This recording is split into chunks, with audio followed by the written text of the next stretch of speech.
बिस्मिल्लाहिर्रहमानिर्रहीम अस्सलाम वालेकुम। आप देख रहे हैं मास्टर असील फेसबुक पेज और यूट्यूब चैनल। असील मुर्गों या मुर्गियों के पुराने और बिगड़े हुए बुखार का इलाज क्या है, आज की वीडियो में हम इसी बात पे डिस्कस करेंगे कि अगर आपके असील मुर्गे अक्सर बीमार रहते हैं, अक्सर उन्हें बुखार रहता है, आप इलाज करते हैं चंद दिनों के लिए, उसका बुखार या कोई और बीमारी है, बैक्टीरियल बीमारी इन्फेक्शन है, वो ख़त्म हो जाती है लेकिन चंद दिनों बाद दोबारा आ जाती है। तो आप बार बार इलाज कर रहे हैं, आपका परिंदा दिन ब दिन कमज़ोर होता जा रहा है, दिन ब दिन सिकुड़ता जा रहा है, उसमें कमज़ोरियाँ आती जा रही हैं। तो इसका आप कैसे पक्का ठक्का इलाज करें कि उसको बुखार दोबारा ना हो या कोई भी बैक्टीरियल बीमारी तो वो उसको दोबारा ना हो। तो आज की वीडियो में इसी बात पे ही हम डिस्कस करेंगे। दरअसल होता कुछ यूँ है कि जब आपके परिंदे मुख्तलिफ बीमारियों के शिकार होते हैं तो आप उन्हें मुख्तलिफ किस्म की एंटीबायोटिक्स देते हैं। यूँ तो एंटीबायोटिक्स इन्फेक्शन के ख़िलाफ़ बहुत अच्छे असरात रखती हैं, जरासीमों को मारने के लिए एंटीबायोटिक्स हैरान कुन तौर पर असरात करती हैं, लेकिन इनके कुछ ना कुछ साइड इफ़ेक्ट्स भी होते हैं। बहुत सारे साइड इफ़ेक्ट्स तो मैं अपनी मुख्तलिफ वीडियोज़ में आपके साथ डिस्कस करता रहता हूँ, जिसमें सोखड़ापन हो जाना, लंगड़ापन हो जाना, आँखों में ब्लरनेस आ जाना, आँखों की चमक कम हो जाना, जल्द की चमक कम हो जाना, फोटो सेंसेशन या लंगड़ापन, फालज आ जाना, इस तरह निज़ाम ख़राब रहना, ये तो साइड इफ़ेक्ट्स आते हैं जिनको हम मुख्तलिफ़ तरीक़ों से फिर ख़त्म भी करते हैं। लेकिन एक ऐसा मसला है जो कि फिर दायमी बन जाता है। जब आप मुख्तलिफ़ किस्म के एंटीबायोटिक्स देते हैं, ख़ुसूसन वो लोग जिनको एंटीबायोटिक्स के इस्तेमाल का सही तरीके से पता नहीं है, वो फिर बेकायदगी करते हैं, तो उनको ये नुकसानात ज़्यादा आने के ख़दशात होते हैं जो मैं अब बताने वाला हूँ। लेकिन वो जो पूरे कैलकुलेटेड तरीके से भी इस्तेमाल करते हैं, उनके परिंदों के साथ भी ये मसाइल आ सकते हैं। वो क्या मसला आता है कि एंटीबायोटिक्स के इस्तेमाल से आपके परिंदे का इम्यून सिस्टम, मुदाफ़ती निज़ाम, जो बीमारियों के ख़िलाफ़ लड़ने वाली एक क़ुव्वत होती, वो डाउन हो जाती, कमज़ोर हो जाती या डिस्टर्ब हो जाती है। अब जब इम्यून सिस्टम डिस्टर्ब होगा तो आपका परिंदा मुख्तलिफ इन्फेक्शन का शिकार रहेगा, मुख्तलिफ बीमारियाँ उस पर अटैक करती रहेंगी। ज़्यादातर इम्कानात ये हैं कि आपके परिंदे को अक्सर बुखार रहेगा।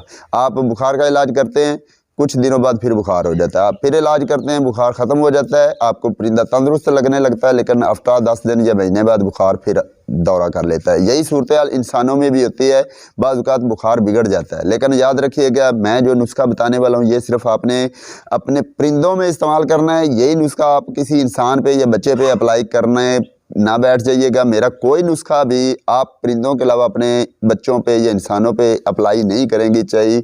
यही सेम बीमारियों आप कभी भी अप्लाई नहीं करें।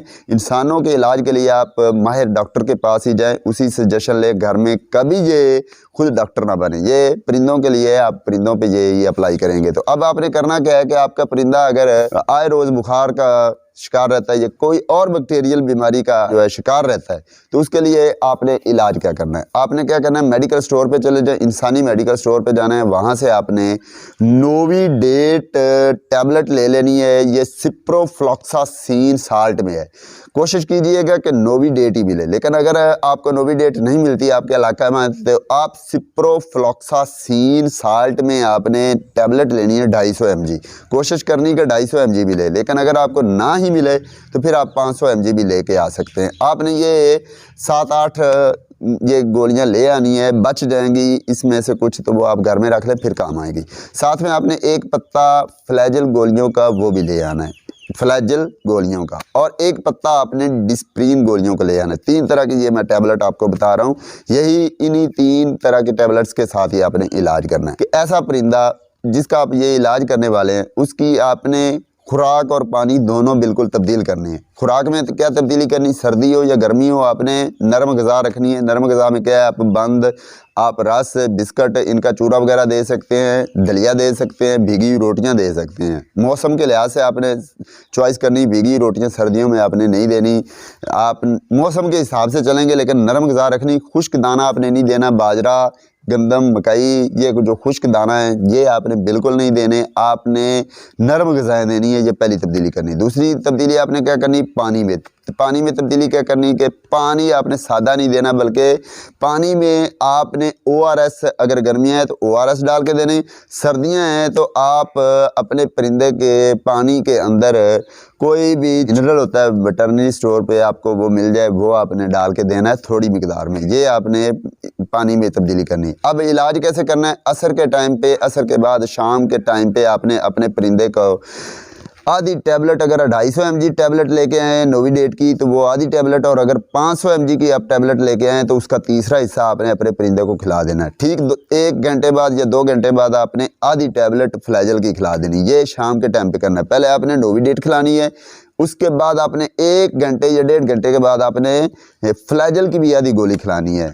याद रखिए, मैं फिर बता रहा हूँ, नोविडेट की अगर 250 mg लेके आए हैं, 250 mg की गोली लेके आए हैं तो वो आधी, और अगर 500 mg की आपको मिली तो उसका तीसरा हिस्सा आपने देना है। डोज यही रखनी है। उसके बाद ये आपने सुबह के टाइम पे जब परिंदे को दाना खिला लिया है तो खिलाने के बाद आपने डिस्प्रिन गोली देनी है। डिस्प्रिन गोली क्या करेगी, ये खून को पतला करेगी। जब खून पतला होगा तो परिंदे के जिस्म के अंदर मेडिसिन का असर होगा, इन्फेक्शन किल होगी, इन्फेक्शन के जरासीम जो हैं बैक्टीरिया के वो किल होंगे। याद रखिए, ये जो मैंने नुस्खा बताया है ये बैक्टीरियल बीमारियों के लिए, वायरल बीमारियों पे ये इफेक्टिव नहीं है। बैक्टीरियल बीमारियों पे असर करेगा, वायरल और फंगल बीमारियों पे नहीं असर करेगा। लेकिन जो दैमी बीमारियां होती हैं ये अक्सर बेशतर 99% चांसेस हैं कि ये बैक्टीरियल हों, क्योंकि वायरल बीमारियाँ दैमी नहीं होती, उनमें बहुत कम मिकदार है वायरल बीमारियों की जो लंबी चलती हों। लेकिन आमतौर पर वायरल बीमारियां जो होती हैं इनका 7 दिन, 10 दिन या 14 दिन का इंक्यूबेशन पीरियड होता है। उसके बाद ये खुद ब खुद छोड़ जाती है, चाहे आप इलाज ना ही करें। अगर आपका परिंदा बच जाए तो 10-15 दिन बाद आपका परिंदा खुद ब खुद भी ठीक हो जाता है। लेकिन बैक्टीरियल बीमारियों का बाज़ औक़ात इलाज करना पड़ता है। तो आप ये इलाज करेंगे इंशाअल्लाह ताला, उसको बैक्टीरियल कोई भी मसला जो जान ही नहीं छोड़ रहा, कई महीनों से आपके परिंदा बीमार है, तो इंशाअल्लाह ताला उसका बैक्टीरियल मसला, खुसूसन बुखार जो बिगड़ चुका है, पुराना बुखार जो है वो तो चला जाएगा। आपने अब इलाज, यहाँ पे एक बात बता दूं, ये इलाज करना कितनी दिन है, कम अज़ कम आपको ये 10-12 दिन करना पड़ेगा जब तक आपका परिंदा रिकवर ना करे।